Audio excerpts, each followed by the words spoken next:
نهم سپارہ نهم رکو سورہ آراف ننسم رکو نهم سپارہ نهم رکو سورہ آراف ننسم رکو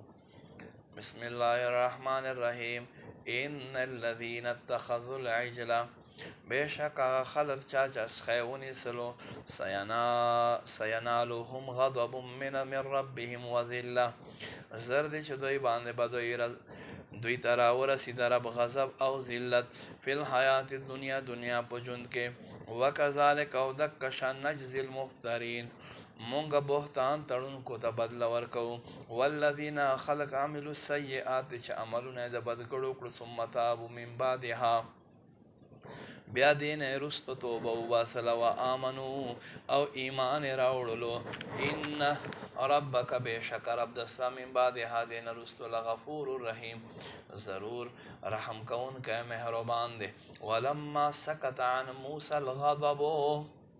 ہر کلا چے موسیٰ علیہ السلام غصہ ودردا اخذ الالواح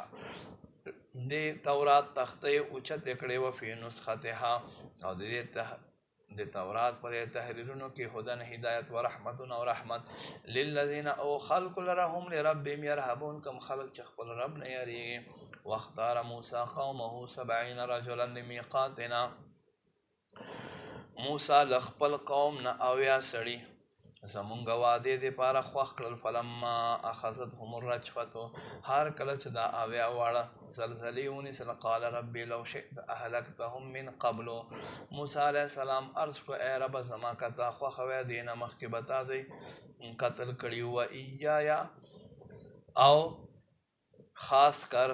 او زبد ہم ہلاک کڑاؤں اتہلکنا بما فعل السفہاء منا آیات مونگا کے ہلاک کوي اغچ زمونگ بیوقوفانو دا کارو ان ہی دان دے الا فتنتک مگستال طرف ازما کول دی تذل بها من تشاء تو گمراہ کوي پدے سر جسد سوکتے چخخشی و تهدی من تشاء ہدایت ور کوي سوکتے چخخشی انت ولینا تو زمونگ مولا فغفر لنا تو مونگ بخنو کہ ورحمنا تب مونگ مان رحمو کہ وانت خیر الغافرین او تلواڑنا بہتر بخون کائے واکتب لنا تو ولی کے مونگ دے پار فی حاضر الحیات الدنیا دے دنیا پجند کے حسن خیگڑا وفی الاخرت او پا آخرت کے ہم ان ہدنا الیک بے شک مونگ تا طرف تا گرزدن کیو قال عذابی اصیب به من اشاء اللہ ورطو فرمائل زما عذاب ما چاہتا خوخش ورسی ورحمتی وسیعت کل شیئن او زما رحمت ہر یوشیس طرح سے دلائی دے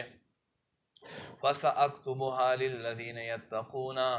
ان قریب دے مونگ بولی کو او خلق دے پر اخپل نعمتون چسوک پریزگار دی ویؤتون الزکاة او زکاة ورکی والذین خلقهم بی آیاتین یؤمنون چیزا مونگ پا آیتون باندی یمی ایمان لری الذین اغا خلق یتبعون الرسول النبی الامی چتابداری اوکرلا غیب خیون کی او بے سبق ویون کی الذی اغا یجدونہو چدوی گوری کتابا مکتوبا لکلے شوی عندهم دی خواہ پی تورات پا تورات والانجیل او پا انجیل کے یامرون بالمعروف دوی تا حکم کئی دا خیگڑے وینہاهم عن المنکر او دی لبدون منکوی ویحل لهم الطیبات او دی تا گرزوی حلال شزونا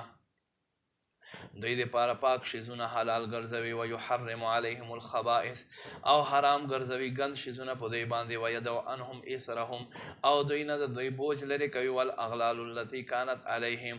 او دا دوی اغا مریو پندے چا دا دوی پا مریو کین خطوے فالذین آخلق آمنوا به چاچی ایمان راوڑو پدے رسول باندے وعزروه او تعظیم اکڑو ونصروه او دے مدد اکڑو واتبعو نور اللذی او تابداری اکڑو دا اغلر انزل ماہو چمونگ دا طرف تنازل کڑائے اولائک هم المفلحون